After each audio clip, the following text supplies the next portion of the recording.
اگر کسی ایک شعبے میں بھی امت جی اپنے نبی اور اپنے اسلام اور تعلیمات عطا کرنے والے جی مصلح اعظم کی خطوط اور احکام سے ڈائیورٹ ہوگی تو ڈیفینیٹلی وہ اس سمت نہیں جا رہی جسے قرآن مجید کی پہلی سورہ میں نصاب امت کے طور پہ دیا گیا، اہدنا الصراط المستقیم۔ سبحان اللہ، واہ واہ۔ مفتی صاحب یہ بتائیے کہ ایک حدیث شریف ہے، آپ صلی اللہ علیہ وسلم نے فرمایا علیکم بسنتی و سنتی خلفائے راشدین، کہ تم پر میری اور میرے خلفائے راشدین کی سنت پر عمل کرنا فرض ہے۔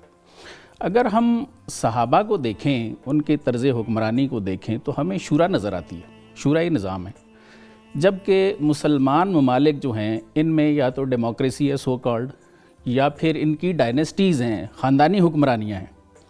آپ اپنے ملک کو دیکھ لیں، بنگلہ دیش کو دیکھ لیں، آپ گلف کو دیکھ لیں تو یہ کچھ نظر آتا ہے۔ تو شورا میں تو یہ ہوتا تھا کہ اہل تقوی لوگ ہوتے تھے جو اپنی ذاتی غرض اور مقاصد جو ہیں ان کی طرف نہیں دیکھتے تھے۔ خاندانی حکمرانیاں جو ہیں یہ اپنے ذاتی مفادات کو فوکس کرتی ہیں، ایسے ہی ہے نا؟ تو سر یہ فرمائیے کہ کس حد تک آپ سمجھتے ہیں کہ ہمارا یہ جو طرز حکومت ہے یہ رسپانسبل ہے ہمارے زوال کا؟ سر بسم اللہ الرحمن الرحیم۔ محترم وارث صاحب، آپ کا اور آپ کے چینل کا شکریہ کہ اس اہم موضوع پر آپ نے یہ بیٹھک رکھی، تھینک یو سر۔ اور یقیناً اس میں ہماری ڈسکشن مفید ثابت ہوگی۔ انشاءاللہ۔ گزارش یہ ہے کہ حضور نبی رحمت صلی اللہ تعالیٰ علیہ وآلہ وسلم کی حیات طیبہ سے آپ شروع کریں۔ جی اللہ تعالیٰ، آپ نے حق حکمرانی کی یا طرز حکمرانی کی بات کی ہے، جی سر، اللہ تعالیٰ ایبسولوٹ اتھارٹی ہے اس زمین پر، حکومت کا حق اس کا ہے، بالکل ٹھیک۔ اور یہ کوئی ایسی چیز نہیں ہے کہ جو محراب و منبر کی آپ کو وہاں سے صدا ملتی ہے، بلکہ ہمارے آئین کے اندر جو ہمارے قرارداد مقاصد ہے اس کے اندر پاکستان بنانے والوں نے یہ طے کر دیا ہوا ہے بالکل صحیح، بالکل صحیح کہ یہ، اور اسلامی تعلیمات بھی یہی ہیں جی جی کہ حق حکمرانی، چونکہ وہ مالک ہے ساری کائنات کا، تو اسی کو حق ہے کہ وہ اس کا نظام جو بھی چلانا چاہے وہ چلائے۔ بالکل ٹھیک، اب مخلوق کے پاس یہ حق نیابتاً اور امانتاً ہے، بالکل ٹھیک۔ جیسے قرآن مجید میں فرمایا وَإِذْ قَالَ رَبُّكَ لِلْمَلَائِكَةِ إِنِّي جَاعِلٌ فِي الْأَرْضِ خلیفہ، جی یہاں سے صرف آدم علیہ السلام کی خلافت کا پتہ نہیں چلتا، ٹھیک، بلکہ ہمیں مقصد نبوت سمجھ آتا ہے کہ انبیاء کی بعثت کا مقصد ہی یہ تھا کہ وہ زمین پر اللہ کے احکام کو نافذ کر سکے، واہ، اور اللہ کی منشا اور رضا اور خوشنودی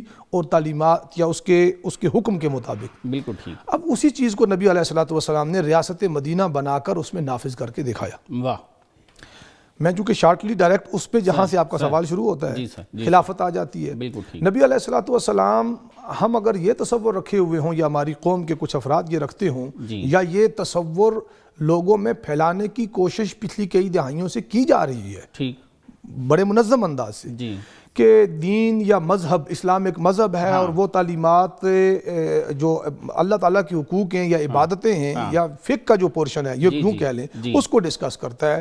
اس کا کاروبار ریاست سے کوئی تعلق نہیں، تو یہ بہت بڑا مغالطہ ہے۔ بالکل صحیح، بالکل اسلام کمپلیٹ کوڈ آف لائف جب آپ کہتے ہیں تو زندگی کا کوئی شعبہ اور کوئی گوشہ ایسا نہیں جو اسلامی تعلیمات سے خارج ہو اور اس کا موضوع بحث نہ ہو۔ بالکل ٹھیک، اسلام نے ہر چیز میں ایک ماڈل دیا۔ اسی طریقے سے حکمرانی کے جو طرز ہے، جو اس کا ایک آپ سمجھے کہ نظام ہے، اس کی مکمل صورت نبی علیہ السلام کی حیات طیبہ میں عطا کی۔ بالکل حضور نے ریاست قائم کر کے، نظام ریاست قائم کر کے، اس کے مختلف شعبہ جات، سیاست ہے، انٹرنیشنل ریلیشنز ہے، جو کچھ بھی ہے وہ ساری قائم کر کے دی۔ بالکل ٹھیک ہے، آپ کے بعد سیدنا ابوبکر صدیق، حضرت عمر فاروق، حضرت عثمان غنی اور حضرت علی کرم اللہ وجہ الکریم، اور 6 مہینے کی خلافت حضرت امام حسن کی۔ جی جی، اس سارے عرصے کو 30 سال، خود حضور کی حدیث ہے کہ میرے بعد خلافت 30 سال ہے، بالکل ایسے، تو وہ 30 کے 30 سال اس ماڈل، اس نمونے کے بالکل عین مطابق آپ نے بجا فرمایا کہ اسلامی شورائی نظام کا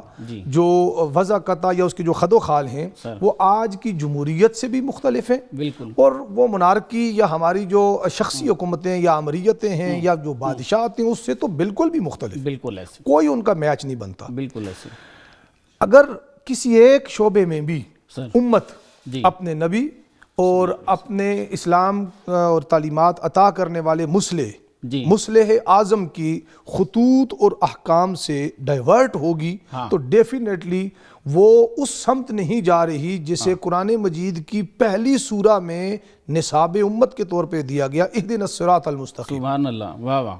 اب خلافت یا حکومت علی منہج نبوت، نبی کے راستے پر خلافت اور حکومت ہوگی تو وہ سفر آپ کا خیر کی طرف اور کامیابی کی طرف ہوگا۔ بالکل ٹھیک ہے۔ اگر اس سے آپ خدا نخواستہ ہم ڈائیورٹ ہوتے ہیں کسی اور طرف تو اس کے لیے اگلے الفاظ ہیں غیر المغضوب علیہم ولا الضالین، پھر وہ مغضوب لوگوں کی اور وہ لوگ جن کے ساتھ اللہ ناراض ہوا یا جو گمراہ ہوئے ان کا راستہ ہوگا۔ بالکل ٹھیک، راہ سے ہٹنے والا گمراہ ہوتا ہے بالکل صحیح، اور جو گمراہ ہو جاتا ہے اللہ ان سے ناراض ہوتا ہے۔ بالکل ٹھیک۔ سادی بات یہ ہے، کوئی جھگڑا نہیں۔ اچھا ہمارے ہاں ایک اور تصور دیا جاتا ہے، جی ہم کون سا اسلام نافذ کریں، یہ تو یہاں فرقے ہیں، مختلف مکاتب فکر ہیں۔ جو ہماری بیسکس ہیں نا اس پر کسی کو کوئی اختلاف نہیں۔ بالکل ٹھیک، مثلا رول آف لا ہونا چاہیے، یہ نبی علیہ السلام نے دیا ہے نا۔ اسلامی ریاست کے اندر آپ یہ سمجھیں کہ جبرن کوئی نماز پڑھانے یا ہاتھ سینے پہ باندھنے یا زیر ناف باندھنے یا کھولنے پہ کوئی جھگڑا ہے، اس کا تعلق نظام کے ساتھ نہیں ہے۔ بالکل صحیح، بالکل صحیح۔ نظام کے اندر یہ ہے کہ انصاف ہونا چاہیے، سچائی کا بول بالا ہونا چاہیے، وہاں right man for the right job کا تصور ہے، وہاں آپ یوں سمجھیں کہ میرٹ کا تصور ہے کہ اس کو کبھی بھی پامال نہیں، اس میں کسی فرقے کا کوئی اختلاف نہیں۔ گویا ہم اس نقطے پہ پہنچے کہ پوری امت اس بات پر متفق ہے کہ جو حضور سے خوبصورت اور خوشبودار نظام صحابہ کرام کو ملا اور صحابہ کرام سے منتقل ہو کے آگے چلا، اب زوال اس وقت شروع ہوا جب ہم نے خلافت کو ملوکیت میں بدلا۔ بالکل ٹھیک، بالکل بڑی واضح بات ہے، خود حضور نبی رحمت نے فرمایا خلافت 30 سال ہوگی، لیکن یک سر فوراً نہیں بدلا، اس نے کئی ہچکولے کھائے ہیں۔ ٹھیک، پہلے یہ ملوکیت نے بدلا، پھر اس میں شخصی یا خاندانی حکومتوں کا یا موروثیت کا عنصر آ گیا۔ ٹھیک ہے، پھر اس کے بعد عمر بن عبدالعزیز کی حکومت بھی ہے جو بالکل خلافت راشدہ کے خطوط پر ہے۔ پھر آپ عباسی حکومتوں کے اچھائیاں یا برائیاں دونوں دیکھتے ہیں، لیکن روح خلافت، روح تھی نا اصل اسلامی تعلیمات کی، وہ آہستہ آہستہ گریجولی اس سے رخصت ہوتی چلی گئی۔ بالکل صحیح، ٹھیک ہے، جب تک ہم نبی علیہ السلام کے اور خلفائے راشدین، جو آپ نے روایت پڑھی علیکم بسنتی و سنتی خلفائے راشدین المہدیین، جی جی جی، اس پر ہم رہے، جتنے زیادہ کاربند تھے، جتنا ہمارا نظام ہائے حکومت حضور کے نظام اور خلافت کے نظام کے قریب تھا اتنا ہم خیر کے قریب تھے۔ بالکل صحیح، جتنا ہم اس سے دور ہوتے گئے صحیح، اتنا خیر ہم سے دور ہوتی گئی یا ہم خیر سے محروم ہوتے گئے۔ پھر آپ نے دیکھا کہ حضور نبی رحمت صلی اللہ تعالیٰ علیہ وآلہ وسلم کی صرف طرز حکومت کی اگر ہم بات کریں نا، حضور نے جو شورائی نظام دیا ہے اس کے تصور کو اجاگر کرنے کی پھر اقبال نے کوشش کی ہے۔ واہ، کہا ہے کہ سروں کو تولا جاتا ہے گنا نہیں جاتا۔ ہاں بالکل ایسے، ٹھیک ہے نا۔ اب اس وقت یہ تھا کہ صاحب الرائے شخص ہو، جس کی رائے درست ہو اور اس کی رائے بامانہ اور وہ حالات کے اوپر یعنی کمانڈ رکھتا ہو، اویئرنیس اس کی لیول دیکھا جاتا ہے نا۔ اب آپ مشورہ اس سے لیں، ویسے تو بنیاد یہ ہے کہ اسلامی نظام سلطنت یا اس کے جو آپ یوں سمجھیں کہ جو ہمارا پارلیمنٹ کا نظام ہے اسلام کا، اس کے اندر شورائیت اور مشاورت غالب ہے۔ شورائیت کا تصور یہی ہے کہ جو صاحب الرائے لوگ ہوں گے، جو مشاورت مشورہ دینے کے اہل ہوں گے۔ بالکل ٹھیک، مشاورم فی الامر بھی ہے، قرآن مجید کے اندر بھی مشاورت کی بات ہے، نبی صلی اللہ علیہ وسلم کے احکام کے اندر بھی مشاورت کی بات ہے۔ تو مشاورت پر قائم ہوگا نہ کہ، جبکہ ہمارے ہاں جو نظام ہے وہ خواہ شخصی حکومتوں کا ہو یا سو کال ڈیموکریٹک ہو، اس کے اندر مشاورت نام کی کوئی چیز نہیں۔ میرے خیال میں ہم نے مشاورت کی روح کو چھوڑ کر اپنے لیے زوال کے راستے کھولے۔ بالکل ایسے، بالکل ایسے۔